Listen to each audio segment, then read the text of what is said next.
എല്ലാവർക്കും കേരള ഫുഡ് വേൾഡിൻ്റെ പുതിയൊരു എപ്പിസോഡിലേക്ക് സ്വാഗതം. ഇത് നമുക്ക് ഹെൽത്തി ആയിട്ടുള്ള ഒരു സിമ്പിൾ അവക്കാഡോ ടോസ്റ്റ് എങ്ങനെയാണ് ഉണ്ടാക്കുന്നതെന്ന് നോക്കാം. അതിനു വേണ്ടിയിട്ട് നന്നായി പഴുത്ത ഒരു അവക്കാഡോ എടുത്തിട്ടുണ്ട്. ഇതൊന്ന് കട്ട് ചെയ്തെടുക്കാം. ഇനി ഇതിലേക്ക് കുറച്ച് ഉപ്പ് ചേർത്ത് കൊടുക്കാം. കുറച്ച് കുരുമുളക് പൊടിയും കൂടെ ചേർത്ത് കൊടുക്കാം. നിങ്ങളുടെ എരിവിനനുസരിച്ച് ചേർത്ത് കൊടുക്കുക. ഇനി ഒരു ഫോർക്കോ സ്പൂണോ ഉപയോഗിച്ച് നന്നായിട്ടൊന്ന് മാഷ് ചെയ്തെടുക്കാം. ഇതിവിടെ നന്നായിട്ട് മാഷ് ചെയ്തെടുത്തിട്ടുണ്ട്. ഈ സമയത്ത് നിങ്ങൾക്ക് ലെമൺ ജ്യൂസ് ചേർക്കാൻ താല്പര്യമുണ്ടെങ്കിൽ ചേർത്ത് കൊടുക്കാവുന്നതാണ്. ഞാൻ ചേർക്കുന്നില്ല. ഇനി ഒരു പാനിലേക്ക് കുറച്ച് ബട്ടർ ചേർത്ത് കൊടുക്കാം. ബട്ടർ ചൂടായി കഴിയുമ്പോൾ അതിലേക്ക് ഒരു മുട്ട പൊട്ടിച്ചൊഴിച്ച് കൊടുക്കാം. ഇനി ഇതിലേക്ക് ഒരു നുള്ളു ഉപ്പ് ഒന്ന് സ്പ്രിങ്കിൾ ചെയ്ത് കൊടുക്കാം.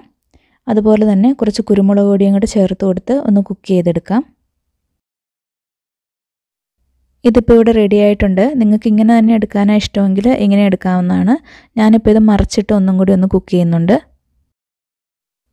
മുട്ട റെഡി ആയിട്ടുണ്ട്. നമുക്കത് മാറ്റി വയ്ക്കാം. ഇനി ഈ പാനിൽ തന്നെ നമുക്ക് ബ്രെഡ് ഒന്ന് ടോസ്റ്റ് ചെയ്തെടുക്കാം. 2 ബ്രെഡ് ഒന്നിച്ചിട്ട് വേണമെങ്കിലും ടോസ്റ്റ് ചെയ്തെടുക്കാം കേട്ടോ. ഞാനിപ്പോൾ വീഡിയോ എടുക്കുന്നതുകൊണ്ടാണ് ഓരോന്ന് ചെയ്യുന്നത്. ബ്രെഡിൻ്റെ മുകളിലേക്ക് ബട്ടർ ചെറിയ പീസുകളായിട്ട് വെച്ച് കൊടുക്കാം. ഒരുപാടൊന്നും വേണ്ട, ചെറിയ 3-4 പീസുകൾ ഇങ്ങനെ വെച്ച് കൊടുക്കാം. ഇനി ഇത് മറച്ചിട്ടിട്ട് ബട്ടർ എല്ലായിടത്തും ഒന്ന് സ്പ്രെഡ് ആവാൻ വേണ്ടിയിട്ട് ഇങ്ങനെ ഒന്ന് ചെയ്ത് കൊടുക്കാം. ഇനി ഈ വശത്തും കൂടെ ഒന്ന് ബട്ടർ വെച്ച് കൊടുക്കാം.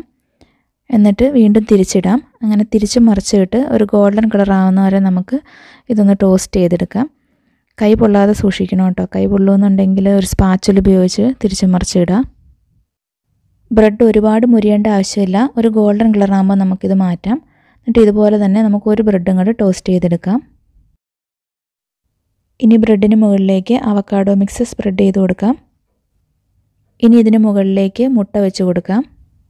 ഇതിപ്പോൾ ഇങ്ങനെ തന്നെ കഴിക്കാവുന്നതാണ്. ഇനി ഒരു ബ്രെഡും കൂടെ വയ്ക്കണമെന്നുണ്ടെങ്കിൽ നമ്മൾ ടോസ്റ്റ് ചെയ്ത് മാറ്റി വെച്ചിരിക്കുന്ന ബ്രെഡ് എടുത്ത് ഇതിന് മുകളിൽ വെച്ച് കൊടുക്കാം. ഞാൻ ആ ബ്രെഡിലും കൂടെ ബാക്കിയുണ്ടായിരുന്ന അവക്കാഡോ ഒന്ന് സ്പ്രെഡ് ചെയ്ത് കൊടുത്തിട്ടുണ്ട്.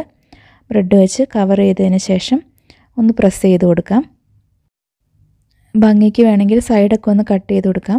ഞാനിപ്പോൾ സൈഡ് കട്ട് ചെയ്യുന്നില്ല. നടുവിലൂടെ ഒന്ന് കട്ട് ചെയ്തിട്ട് 2 പീസായിട്ട് എടുക്കുകയാണ്. അങ്ങനെ നമ്മുടെ അവക്കാഡോ ടോസ്റ്റ് റെഡി ആയിട്ടുണ്ട്. ഇപ്പോൾ നമ്മൾ മുട്ട 2 സൈഡ് മറിച്ചിട്ട് വേവിച്ചെടുത്തുകൊണ്ടാണ് ഇങ്ങനെ ഇരിക്കുന്നത്. ഇപ്പോൾ നമ്മളല്ലാതെ ബുൾസൈ ആയിട്ട് വെക്കുകയാണെങ്കിൽ കുറച്ചുകൂടെ ജ്യൂസി ആയിട്ടിരിക്കും.